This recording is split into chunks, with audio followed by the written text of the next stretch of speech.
20 something.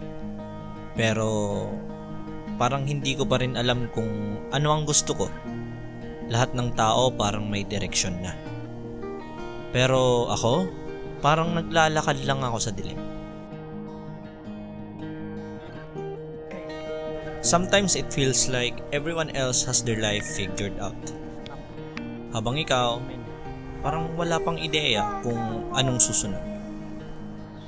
I guess it's a common feeling na kahit gaano pa tayo kaambisyoso o kabisi, may mga oras talagang natatrap ka sa uncertainty.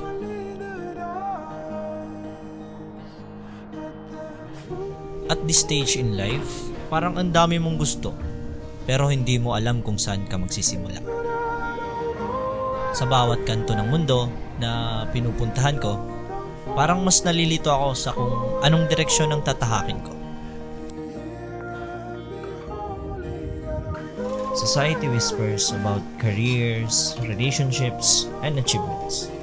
But what if I don't fit the mold?